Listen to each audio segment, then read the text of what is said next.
Hey, what's up, guys? It is Dan from FightWave. Hopefully, you guys are having a fantastic day. Today's guest I am joined by is probably one of my favorite fighters out of Australia right now. If you know me, I've been beating the dead horse for as long as time and day that I am a massive fan of Australian MMA. You know, who would have thought? And today, I'm privileged to be joined by, in my opinion, one of the guys in Australia who you cannot deny no longer. He is somebody who has completely came into the scene, erupted, and showcased why he is the next featherweight to be signed to the UFC or any major organization. He's the pride of Hungary. He's the pride of Wollongong. I'm privileged to be joined by the eternal featherweight champion, Mr. Seb Szalay. Seb, thank you so much for your time, brother. It's been a privilege to just speak with you the first time around, and it's been 6 or 9 months since. Talk to me about how you're feeling, because since then, you've made, I think, probably the strongest claim in Australian MMA as to why you deserve an opportunity at one of the big organizations. How are you feeling?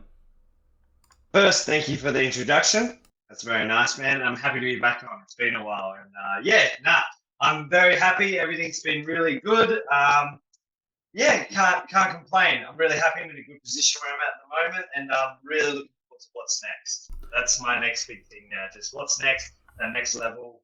Yeah, looking forward to it. Definitely, Seb, and I appreciate the bit of time just to be able to speak with you and pretty much recap on what's been a wild 6 or 9 months for you. You know, so much happened in the scene from the last time we spoke, from short notice replacements on a Grand Prix to fighting three of the biggest names in featherweight in Australia right now and decisively dismantling each and every single one of them. Talk to me a little bit just about when you look at the momentum that you're riding right now, arguably one of the most impressive resumes on any regional circuit. What's the kind of emotions there, and how are you feeling going into every training session and every fight right now? Yeah, thanks, man. I appreciate it. Yeah, it's been a pretty crazy ride, and it feels like in the amount of time since we spoke, it doesn't feel that long. I don't know why, but it's crazy to think that amount of time. Look, yeah, the Grand Prix was awesome. I had a really good experience. You know, when do you ever get an opportunity of doing something like that? You know, especially with the type of guys we had all in the tournament, with the change up and everything that happened. It was an awesome experience. I was very happy, and come out at the end of it with the dub and get the title in my hometown where I'm actually from originally. It was awesome, and then coming from that, defending my belt and competing not long 2 weeks ago. It's just been a crazy ride, and I'm really enjoying just the ride at the moment. I'm gonna keep riding the wave. That's it. Absolutely, you already know. Here at FightWave, we gotta bring fighters on that are continuously showing up and showing out, and even when they're not showing out, making statements in any capacity. And I think that what you've done has been incredible. When I talk about your last fight, especially, which was just a week or two ago, and I think if I'm not mistaken, same week as UFC 312. Yes. Hectic week for the gym, first and foremost. You know, teammate Colby Thickness gets a short notice opportunity of a lifetime to fight on the card against Alexander Topuria. A storied fight there, obviously, for fans of freestyle MMA. And then you've got yourself going in there against another great opponent at featherweight. Talk to me about when you got so many things going on in a week. And I say this for freestyle.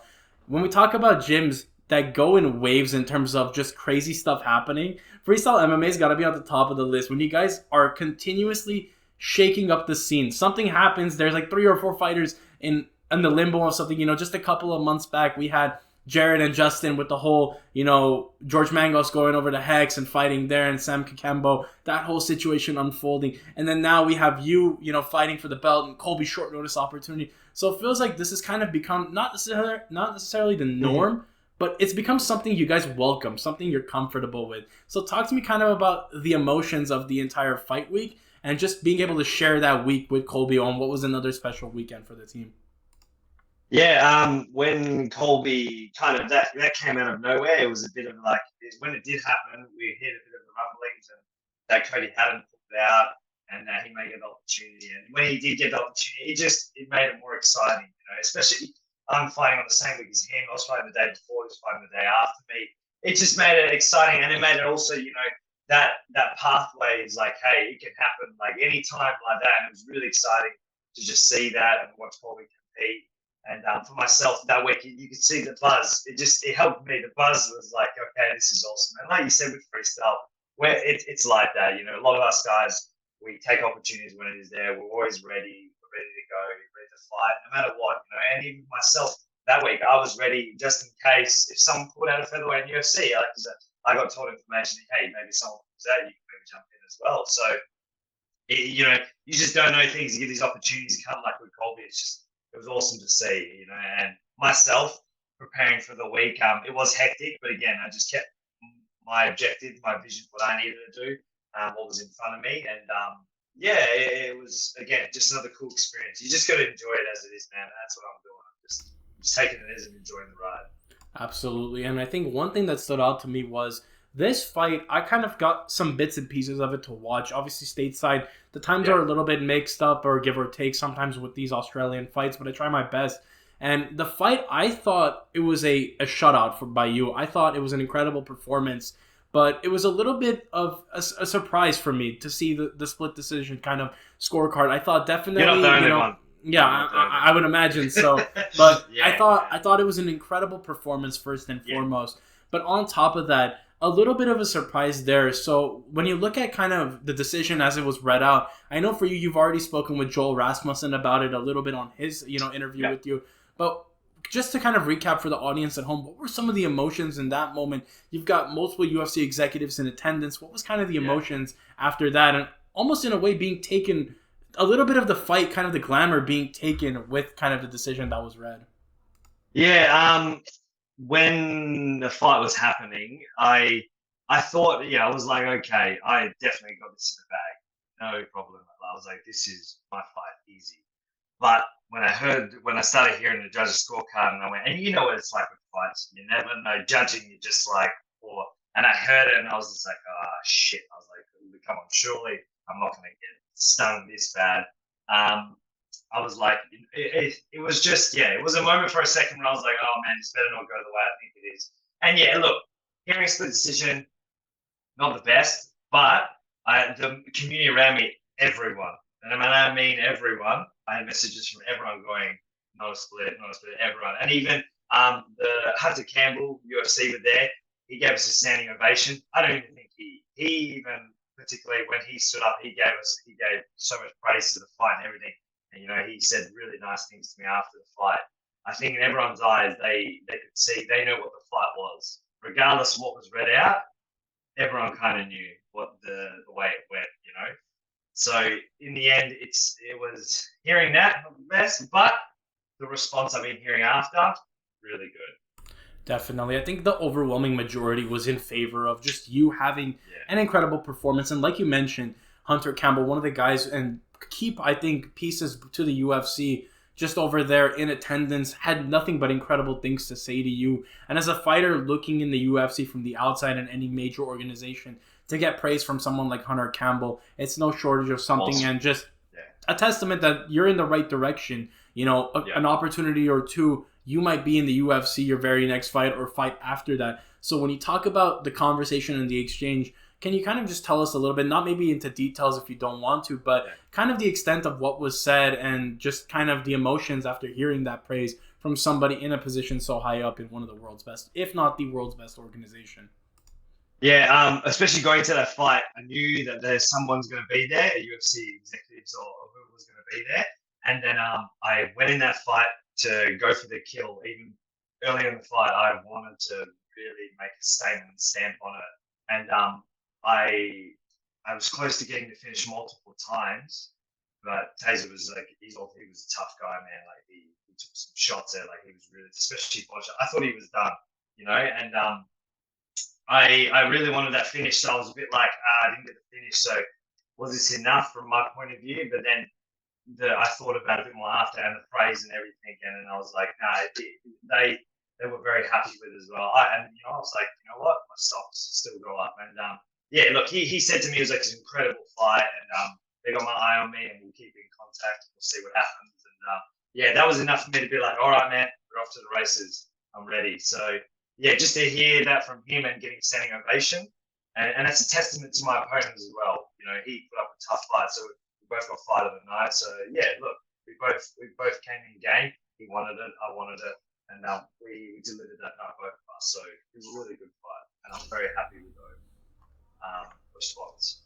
Definitely, and I love what you mentioned there for a moment, because your teammate Jarrett Wilbraham spoke about it. I think just in one of the moments in his career, I think he addressed it perfectly. Is when you get to a certain point in your career where there's a lot of eyeballs on you and there's a lot of just kind of dynamics that come into play. A win here could plant you in one of the world's premier organizations, or a loss here could set you back tenfold. We've seen it time and time again in Australia, let alone in mixed martial arts, where fighters go in there and, maybe they come off a loss and they're this close to getting into a major organization. When you talk about kind of adjusting, being able to fight to the degree of what people are looking for, or being able to fight your fight, how do you kind of find that balance, especially in a moment where, like you said, there's a guy from the UFC right there in attendance, you have a bad performance there, it could change the course of your career tenfold. What's kind of the emotions there, and especially being able to navigate how you want to carry out the fight and what kind of intention you want to go in there with? Again, like when I had a feeling they were going to be there, and look, when you get told that information, a lot of people, that's when it comes to the pressure, like the make or break certain, especially where we're at the level here, when you're on that cusp.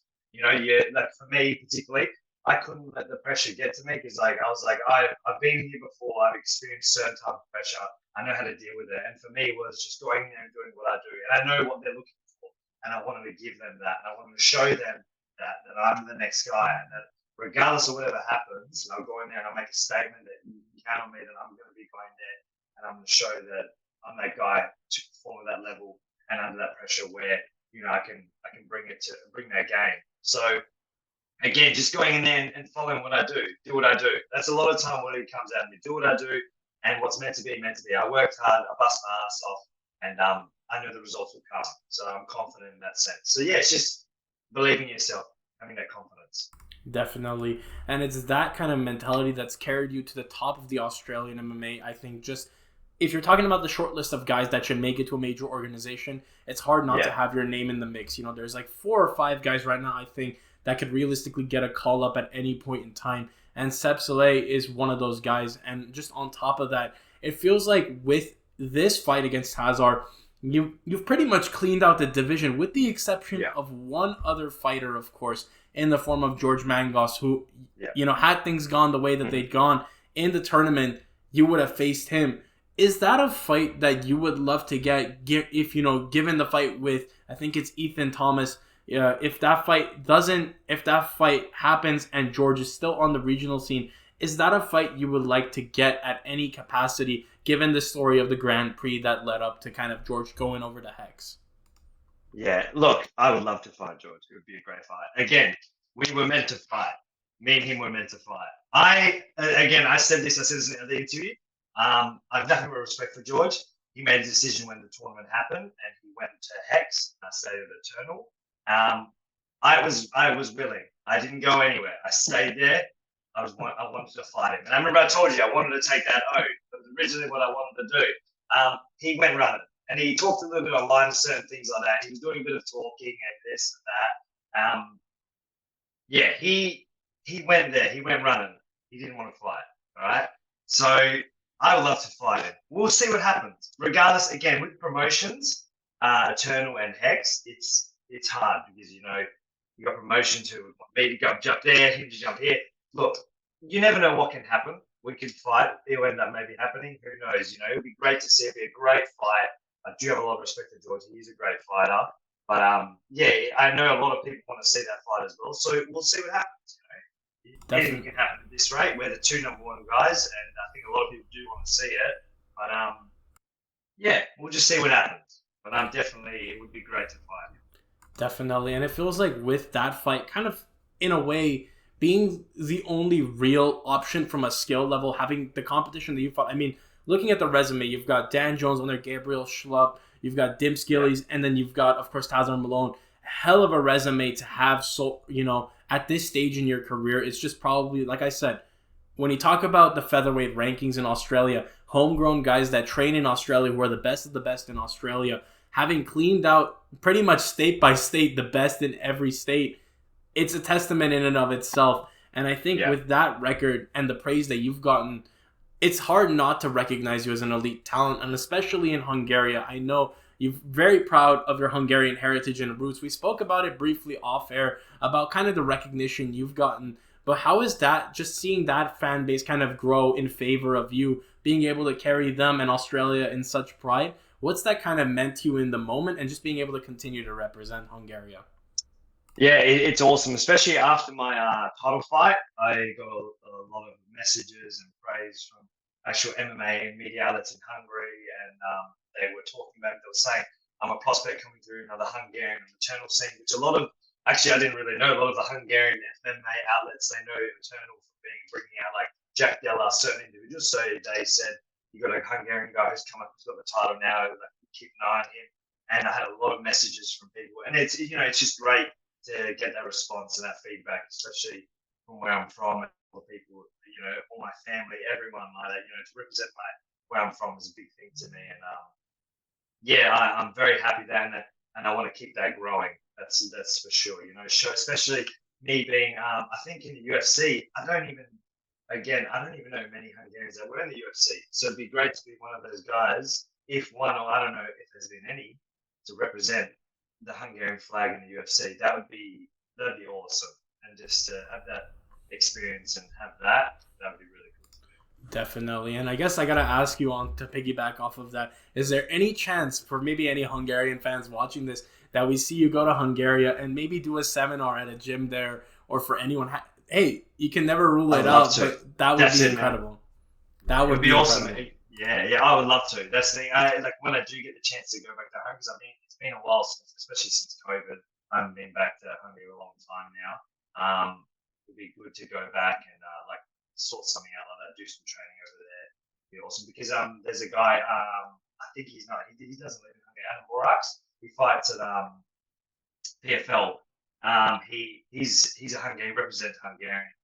Yes, that's right. He represents Hungary, so you know, like, yeah, it'd be awesome just to go over there and train you guys like this, represent. Yeah, I would love it. Definitely. And Seb, I gotta say, first and foremost, thank you so much for your time, brother. As always, it's a privilege to speak with you. And hey, some people might call it glazing. I call it the facts.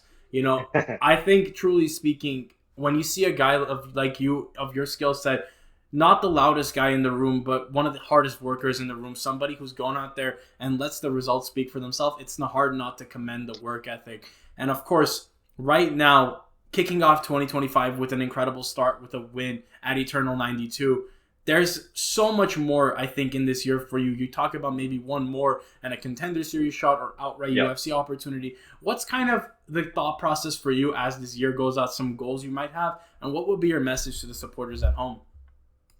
Right now, yeah, just waiting to hear some response on what's next and where to approach next again. Regardless, if I need to do one more, or what I need to do is still fight again on a regional scene or anything like that, that's fine. You know, in the sense of me, obviously I want that next shot, but if they want to see more, if they need it again, then I'm just going to keep proving why I deserve that next shot. And I'm just looking forward to seeing what's next and improving and being a martial artist. That's a big thing for me as well. Improving, being a better martial artist, always improving my game. You know, that's what I love to do. And yeah, looking forward to that. So what was the second part you asked?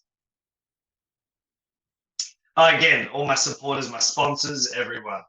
I couldn't do it without you guys. You know, in the end, it's like, it means so much to me that all these people support me and they have my back, and the true supporters and the people that send me really nice messages. You know, it all means a lot. It helps me, and yeah, I couldn't do it without any of them. So yeah, I really appreciate all the support, sponsors, everyone. You know, you're awesome. Absolutely. And Seb, thank you so much for your time, brother. A privilege to speak with you as always, and congratulations again on another emphatic victory. And to everybody who watched the fight, what was undoubtedly one of the best performances of your career thus far. And I can't wait to see what you continue to do. Congrats again. To the fans at home watching, be sure to check out Seb Szalay. I think one of the best fighters coming up out of Australia right now. He's got an incredible resume, and he's got an incredible highlight reel to pair with that. So don't sleep on the monster from Hungary, the pride of Perth, the pride of Wollongong, the pride of Hungary. Definitely check him out on social media. It's been me, Dan, from FightWave. Hope you guys have enjoyed this interview. Do be sure to like, comment, subscribe, and have a great day, guys.